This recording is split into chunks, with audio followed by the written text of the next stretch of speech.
नमस्कार, आप देख रहे हैं संक्षिप्त में हूं आपके साथ अमृता पांडे। अभी हमारी मौजूदगी सिविल कोर्ट में है और एक बार फिर से बाबा बागेश्वर वाला मामला जो है वो तूल पकड़ते दिख रहा है। बाबा बागेश्वर का एक बयान आया था जिसके बाद जो है वो काफी लोगों ने इस पे नाराजगी जताई थी और बैद्यनाथ जी ने इस पे केस भी किया था। कई सारी खबरें हमने इसको लेकर आपको दिखाई थी। आज क्या कुछ बातें हुई है कोर्ट में, बातचीत करेंगे। बहुत बहुत स्वागत है सर। क्या कुछ बातें हुई है आज? बाबा बागेश्वर जो हम लोग केस किया था, आज उसका पहला डेट पड़ा है। तो पहला तो सवाल है मेरा कि नीतीश जी कहते हैं न किसी को फंसाते हैं न बचाते हैं। आखिर हमारा केस किया हुआ है 2/11 को। आज पहला डेट, पहला गवाही लिया गया है। तो ये तो हमको लग रहा है कि कहीं ना कहीं बाबा बागेश्वर का पावर हो या कोई क्या हो, ये तो हमें नहीं लग रहा है कि आखिर 4 महीना पर डेट कैसे पड़ सकता है। आज मेरी गवाही हुई है। ये गवाही के बाद बाबा बागेश्वर पर, धीरेन्द्र शास्त्री पर नोटिस निकलेगा, इस पर कार्रवाई होगी।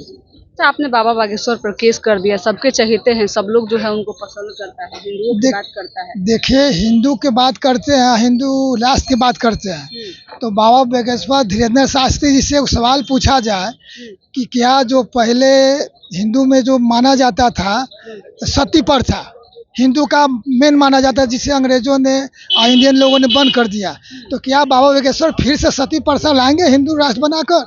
फिर से महिलाओं को जिंदा जलाई जाएगी चीता पर? इसी हिंदू राष्ट्र की बात बनाना चाह रहे हैं जो अभी सर्वधर्म को मिला के चल रहा है हमारा देश, वो चल रहा है। बाबा बागेश्वर ने बोला कि जो लोग कुंभ स्नान नहीं करेंगे वो देशद्रोही होंगे। हमारे दादाजी स्वतंत्रता सेनानी थे और हम मात्र कुंभ स्नान नहीं करेंगे और देशद्रोही हो जाएंगे, ये कैसे हो सकता है? यानी कि आहत हुई थी इसलिए आपने एफआईआर दर्ज करवाई। आहत हुई है पूरा देश का, मतलब कहा जा रहा है कि मात्र 65 करोड़, झूठी है सच के 65 करोड़ स्नान किया है। हमारे देश की जनसंख्या 100 करोड़ 40 लाख है। तो ये बताइए, बाकी जो स्नान नहीं किए 65 करोड़, तो वो सब देशद्रोही हो गए। चाहे तो हिंदू हो चाहे तो मुस्लिम हो, देश के बॉर्डर पर कितने लोग हैं जो स्नान नहीं किए हैं, जो सुरक्षा में है, सेना में है, और उसके बाद जो कोर्ट में भी होंगे, छुट्टी नहीं मिला होगा, वो नहीं गए होगा, तो मात्र इस बात से वो देशद्रोही हो जाएंगे कि कुंभ स्नान नहीं करेंगे। ऐसे तो बाबा बागेश्वर हमेशा बयान देते रहते हैं, इन दिनों भी उनका बयान काफी सुर्खियों में है कि उन्हें जो है उनके समर्थक उनको अच्छे अच्छे महंगे महंगे कपड़े गिफ्ट कर रहे हैं, अच्छे अच्छे चश्मे गिफ्ट कर रहे हैं, लोग सवाल उठा रहे हैं। चलिए, ये इस पर हम नहीं क्वेश्चन उठाएंगे, उनका भक्त दे सकता है, लेकिन जो ये सवाल ये उठ रहा है कि देशद्रोही कैसे कर सकते हैं वही भक्त को जो कुंभ स्नान नहीं करेगा, ये तो बाबा को सोचनी चाहिए। बिहार आते हैं तो बोलते हैं क्या है पागलों, क्या बिहार के लोग पागल है? पागल समझते हैं, पागल बना के रखना चाहते हैं। वो अंधविश्वास फैलाते हैं, जो अंधविश्वास पर उस पर कार्रवाई होनी चाहिए। वो भूत बहमत के दिखाते हैं और उस पर उसका कमाई होता है।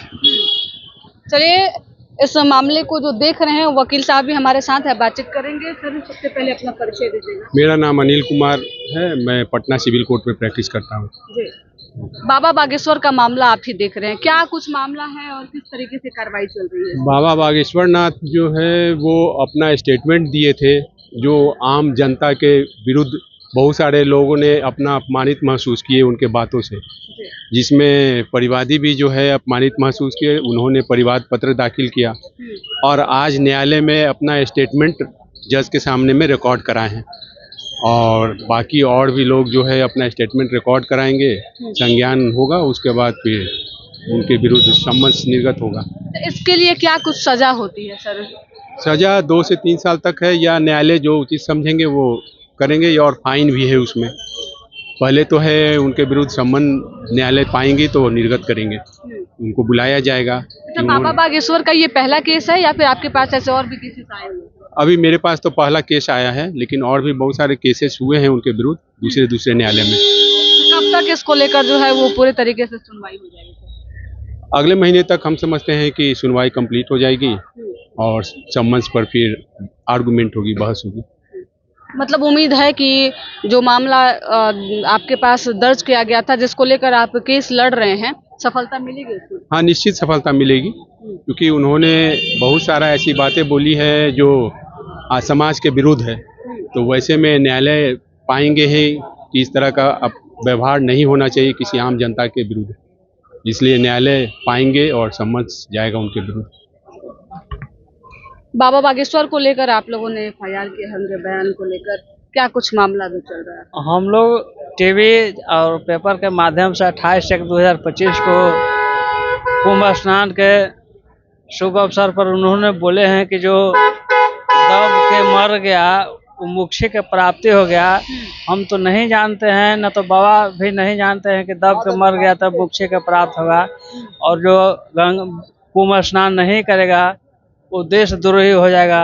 बहुत सारे अफसर हैं, जज हैं, मुख्यमंत्री, प्रधानमंत्री कोई भी नहीं नहाए हैं, कुंभ स्नान किए हैं, तो वो भी देशद्रोही हो जाएंगे। इसलिए बाबा को बातों से देश नहीं चल रहा है, ये शास्त्र से देश चल रहा है और देश तो संविधान से चल रहा है।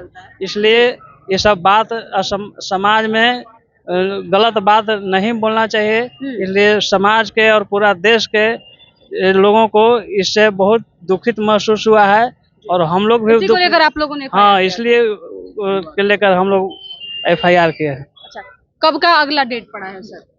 डेट तो अगला कब का पड़ा है हमको जानकारी नहीं है, लेकिन ये किस केस में जितना लेट हो रहा है, अगर यही कोई आम इंसान रहता तो अब ले मतलब कि डेट पड़ जाता। मतलब बाबा बागेश्वर का केस है इसलिए ज्यादा टाइम ज़्यादा लग रहा है। अगर कोई आम इंसान का केस रहता तो तुरंत अभी वहाँ सब चीज़ नोटिस वोटिस सब चल जाता। इसीलिए आम और खास आदमी में यही फर्क है कि आम लोग जो है बहुत परेशान है और खास लोग के लिए तो कोई न कानून है न कुछ है। वो चाहेगा तो अपना पैसा के बदौलत पर डेट पर डेट जो फिल्म में कहा गया है कि डेट पर डेट वह सही कहा गया है कि आदमी जो है केस के पीछे आते आते थक जाएगा और जो पैसा वाला रहेगा वो आराम से बचते चल जाएगा पैसा के बदौलत। बाबा बागेश्वर को ऊपर आपने जो है वो परिवारवाद दाखिल किया, मामला भी चल रहा है, कब तक ये पूरा मामला खत्म होने की? देखिए, हम तो अभी बोले ही हैं कि 4 महीना पहले ही से विलम्ब चल रहा है ये केस। अब देखिए अभी अगला डेट कब पड़ता है। अभी हम लोग बयान दिया है, हम लोग तो कोशिश रहेगा कि 15 दिन से 1 महीना में माने कार्रवाई हो, लेकिन अब तो कोर्ट के ऊपर है। कोर्ट के ऊपर हम लोग अपने तरफ से तो पीछे नहीं आते हैं। अब कोर्ट इतना विलम्ब चल रहा है, हमको सवाल उठता है नीतीश जी पर कि न बचाते हैं न फंसाते हैं। शायद बाबा बागेश्वर से लोग डर रहे हैं, जिसके कारण इतना केस में विलम्ब हो रहा है। तो बाबा बागेश्वर से लोग डर रहे हैं, मतलब आप डायरेक्ट कह रहे हैं कि मुख्यमंत्री जो है उनसे डर रहे हैं, तो ये बताइए ना कि माने नीतीश जी बात करते हैं कि माने सभी धर्म को साथ लेके चलते हैं, सुखेल बताते हैं। अब बाबा बागेश्वर आके बिहार में बोल गए कि हिंदू राष्ट्र की शुरुआत होगा तो पहला राज्य बनेगा बिहार। नीतीश जी ये तो उनकी अपनी आस्था है और धर्म का प्रचार करते हैं, तो ये सब क्या ही सकते हैं? आस्था है, उनके प्रचार की आजादी सबको है। धर्म के प्रचार करना अच्छी बात है, मैं भी हिंदू धर्म का ही हूँ, ये अच्छी बात है, लेकिन हिंदू राष्ट्र बनाना ये गलत है। ये बात गलत है तो कि आप नहीं चाहते कि हिंदू राष्ट्र बने? हिंदू राष्ट्र अभी कौन सा राष्ट्र चल रहा है भाई? अभी जो सर्वधर्म सभी जातियों को अधिकार मिला वो ना अच्छा है कि जो हिंदू होगा कोई कहेगा हिंदू धर्म बनाइए, कोई कहेगा मुसलमान धर्म बनाइए, कोई बोल देगा आपको कि हमको पंजाबी के खलिस्तान चाहिए। ये तो अलग बात है, देश को तोड़ने वाली बात न होगी। सर्व धर्म को लेकर जो देश अभी चल रहा है सबसे अच्छा इस तरह के देश चलते हैं, किसी जाति विशेष पर देश नहीं बननी चाहिए। मतलब सभी धर्म के लोग सभी धर्म को लेकर चला सकते। चलिए देखिए, बाबा बागेश्वर वाले मामले में जो है आज पहली सुनवाई थी और हमारे साथ बातचीत करने के लिए बैद्यनाथ जी थे, जिन्होंने परिवारवाद सबसे पहले दायर किया था और इनकी मांग है कि जल्द से जल्द इस पे कार्रवाई की जाए। काफी लंबा समय हो गया, 4 महीने बाद जो है वो पहली तारीख पड़ी है और ये कह रहे हैं कि नीतीश कुमार जी जो कहते हैं कि ना हम बचाते हैं ना फंसाते हैं, उन्हीं की वजह से जो है इतनी देरी हो रही है। हमारे साथ इनके वकील थे जिनसे बातचीत कर रहे थे, उन्होंने साफ तौर पे बताया कि ऐसे मामले में क्या कुछ सजा होती है। फिलहाल इस खबर में इतना ही, धन्यवाद।